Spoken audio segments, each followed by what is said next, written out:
I still don't know if anyone will believe this. I barely believe it myself, but it happened, and I've never been the same since. At the time, I was living alone in a small countryside town, the kind of place where nothing ever happens and everyone knows everyone. My house was an old 3-bedroom place, with history soaked into its walls. Timber floors that creaked even when no one walked on them. High ceilings stained slightly yellow by decades of smoke and time. I liked it that way. Quiet, isolated. Mine. I worked at the local coal mine. Long shifts, hard work, but good money. Living alone suited me. No noise, no arguments. Just work, eat, sleep, repeat. Sundays were my only real break. That Sunday night, I stayed up late watching a documentary. I remember checking the clock when I turned the TV off. It was just after 11 p.m. The house was silent, except for the wind brushing against the walls. I went to bed and fell asleep almost immediately. Then the smell woke me. At exactly 1:47 a.m., cigarette smoke. Not faint, not imagined. Thick, stale smoke, like someone had been standing right next to my bed, exhaling straight into my face. I shot upright, heart racing, and flicked the light on. My room was empty. Closet open, bathroom door open. Nothing. I don't smoke, never have. I checked the hallway. Empty. Downstairs was dark and silent. I told myself it must have drifted in somehow. Old houses trap smells. That's what I wanted to believe. I turned the light off and lay back down. I didn't fall asleep. At 2:43 a.m., something else woke me. Whispers. Soft at first, like a conversation behind a wall. They were coming from downstairs, from the living room area. Multiple voices, low, murmuring.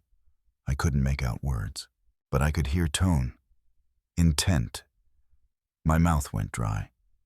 I sat up, listening. The whispers stopped the moment I moved. Silence. I stood, opened my bedroom door slowly, and stepped into the hallway. The air felt different. Heavy, cold in a way that wasn't natural. I could feel my heartbeat in my ears as I started down the stairs, gripping the handrail to keep myself steady. Halfway down, I smelled it again. Cigarette smoke. Stronger now. When I reached the bottom of the stairs, the whispers were gone. But the living room wasn't how I'd left it. The TV was on. Static-filled light flickered across the walls. I knew I had turned it off. I always did. My stomach tightened as I moved toward the kitchen. The stove was on. A pot sat on the burner, water boiling violently, rattling the lid like it had been there for a while. Steam filled the air, making the room feel alive, breathing. I stared at it, frozen. Then I saw the cigarette. It was resting in the ashtray on the table. Lit, slowly burning down, ash curling over the edge. Fresh, active. My hands started shaking. All the doors were locked. I checked them. Front door, back door, both secure. Windows closed. No broken glass, no signs of entry, no footsteps, no sounds. Just me and the house. I turned everything off. Stove, TV. I crushed the cigarette out with shaking fingers, terrified it would burn me.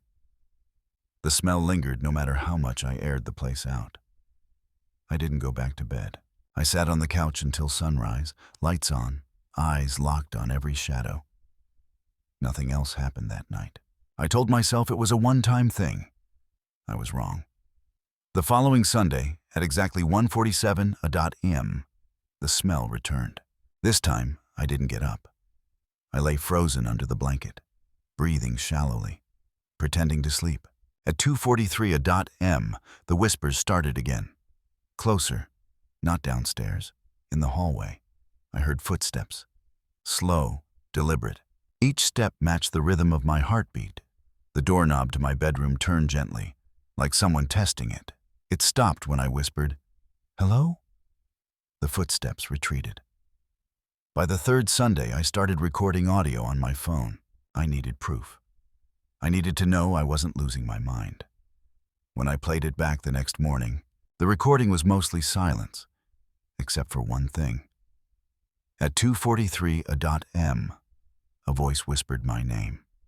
Not once, 3 times, each time closer.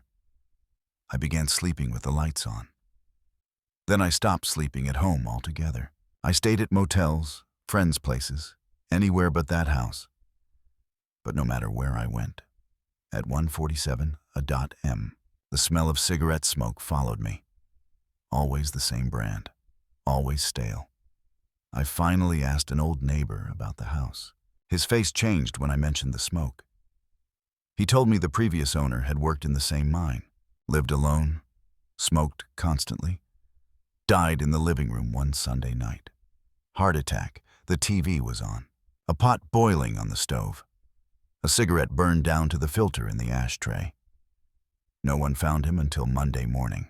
They said he used to talk to himself late at night, or so people thought. I moved out a week later, sold the house cheap, never went back. But even now, years later, sometimes on Sunday nights, when the clock hits 1:47 a.m., I smell cigarette smoke in my bedroom. And at 2:43 a.m., I hear whispers. They're not asking me to leave anymore. They're asking me to come back.